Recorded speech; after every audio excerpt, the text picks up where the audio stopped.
আসসালামু আলাইকুম দর্শক, স্বাগত জানাচ্ছি বাংলা সংবাদে। শুরুতেই থাকছে সংবাদের শিরোনাম। প্রথমেই জানিয়ে দেব, ভোট কেন্দ্র দখলকারীরা বাড়ি থেকে দোয়া নিয়ে বের হবেন বলছে হাসনাত আব্দুল্লাহ। এরপর থাকছে, অনেক কর্মীকে আওয়ামী লীগ সাজিয়ে মামলায় আসামি করা হচ্ছে বলছে ব্যারিস্টার ফুয়াদ। আরও জানিয়ে দেব, শেষ মুহূর্তে ঢাকা ১৮ আসনে নির্বাচন থেকে সরে দাঁড়ালেন মান্না।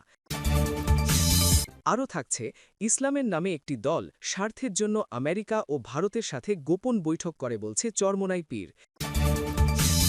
এবং সর্বশেষে জানিয়ে দেব, নিজের বিরুদ্ধে ডাকা বিক্ষোভে হাজির খোদ নাসিরউদ্দিন পাটোয়ারি। এতক্ষণ শুনছিলেন সংবাদ শিরোনাম, এবারে বিস্তারিত। তবে তার আগে অনুরোধ থাকবে, এই ভিডিওটি দেখে লাইক এবং কমেন্ট করে জানিয়ে দিন কোন জেলা থেকে বা কোথা থেকে আপনি আমাদের এই ভিডিওটি দেখছেন।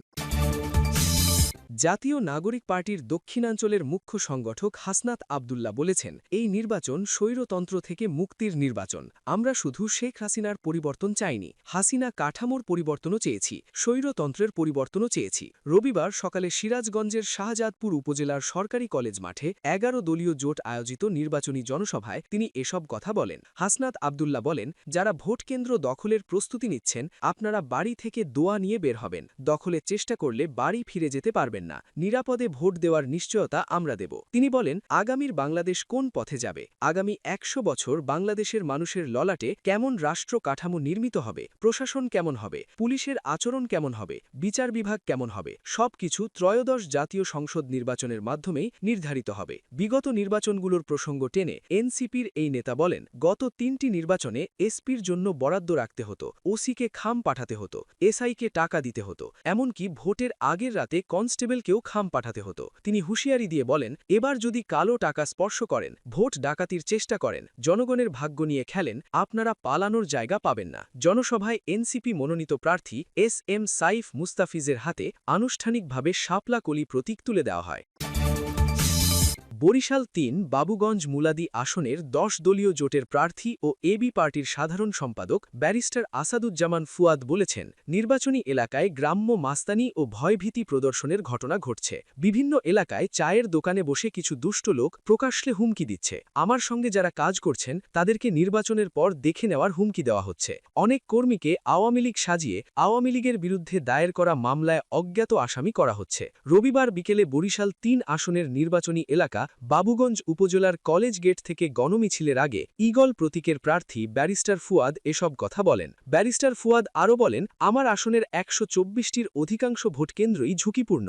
এমন পরিস্থিতিতে ভোটারদের নিরাপদে কেন্দ্রে যাওয়া ও ফিরে আসা নিশ্চিত করাই সবচেয়ে বড় চ্যালেঞ্জ। কোথায় ইয়াবা মজুদ আছে, কোথায় অস্ত্র রাখা হয়েছে, ইটভাটায় বা চরাঞ্চলে অস্ত্রের প্রশিক্ষণ চলছে, এসব বিষয়ে প্রশাসনকে অবহিত করা হচ্ছে।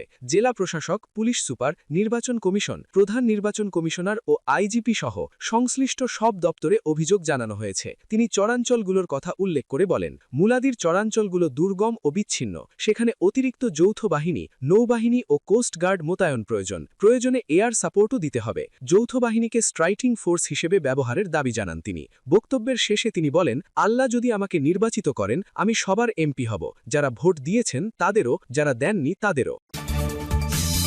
নাগরিক ঐক্যের সভাপতি মাহমুদুর রহমান মান্না ঢাকা ১৮ আসন থেকে নির্বাচন না করার ঘোষণা দিয়েছেন। রবিবার রাত ১৫:১২টার দিকে নিজের ভেরিফাইড ফেসবুক পেজে এই ঘোষণা দেন তিনি। ব্যয় নির্বাহ করতে না পারায় নির্বাচন থেকে প্রতিদ্বন্দ্বিতা থেকে সরে দাঁড়িয়েছেন মান্না। ফেসবুক পোস্টে তিনি লেখেন, এখন আমি বগুড়ায় একটি বিশেষ পরিস্থিতিতে সংসদ নির্বাচনে ঢাকা ১৮ এবং বগুড়া ২ আসন থেকে প্রতিদ্বন্দ্বিতা করার সিদ্ধান্ত নিয়েছিলাম। ঢাকা ১৮ একটি বিশাল নির্বাচন এলাকা, এর অন্তর্গত ৭.৫টি থানা এবং ৬.৫ লক্ষের মতো ভোটার এখানে আছে। তিনি আরও লেখেন, নির্বাচন এতই ব্যয়বহুল যে তা নির্বাহ করা আমার পক্ষে সম্ভব নয়। এই প্রেক্ষিতে আমি ঢাকা ১৮ আসনের নির্বাচনী প্রতিদ্বন্দ্বিতা থেকে নিজেকে প্রত্যাহার করার সিদ্ধান্ত নিয়েছি। আমার এই সিদ্ধান্তে হয়তো অনেকে মনে কষ্ট পাবেন, তাদের কাছে আমি দুঃখ প্রকাশ করছি। উল্লেখ্য, মাহমুদুর রহমান মান্না বগুড়া ২ আসন থেকে নাগরিক ঐক্যের হয়ে নির্বাচনে অংশ নিচ্ছেন এবং সেখানে তার নির্বাচনী কার্যক্রম চালিয়ে যাচ্ছেন।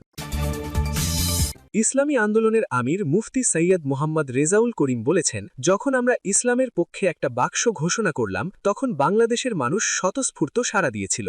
মানুষ আধীর আগ্রহে সময় গুনছিল, কিন্তু দুঃখ সহকারে বলতে হয় তখন ইসলামের নামে একটি দল ক্ষমতা ও স্বার্থের জন্য আমেরিকা ও ভারতের সাথে গোপন বৈঠক করে, বলছে চরমোনাই পীর। আমরা পরিষ্কার বলছি, আমরা আর আমেরিকা ও ভারতের ইনসাফ দেখতে চাই না, আমরা মদিনা এবং ইসলামের ইনসাফ দেখতে চাই। রবিবার বিকেলে ভোলার চর ফ্যাশনের টিবি স্কুল মাঠে ভোলা ৪ আসনের ইসলামী আন্দোলনের প্রার্থী কামাল উদ্দিনের নির্বাচনী জনসভায় প্রধান অতিথির বক্তব্যে তিনি এসব কথা বলেন। তিনি আরও বলেন, এখন যারা বলে আমরা শরিয়া বাস্তবায়ন করব না, প্রচলিত আইনে দেশ চালাবো, আসলে বাস্তবতা হলো এই, তাদের বাহ্যিক দেখতে সুন্দর, ভিতরটা হলো মাকাল ফল। আমি ধিক্কার সহকারে বলছি, এই দেশ যখন দুর্নীতিতে 5 বার চ্যাম্পিয়ন হয়েছিল, আপনারা ইসলামের সাইনবোর্ড লাগিয়ে সেই দুর্নীতিবাজদের অংশীদার কিন্তু আপনারাও ছিলেন। এ দায় কোনো ক্রমে আপনারা এড়াতে পারবেন না। চরমোনাই পীর বলেন, 54 বছরে বারবার সরকারের পরিবর্তন দেখেছি, আমরা যে লক্ষ্য উদ্দেশ্য নিয়ে ভোট দিয়েছি বাস্তবে সেটির প্রতিফলন হতে দেখিনি। এখন পরিবর্তনের জন্য একটাই নীতি আদর্শ,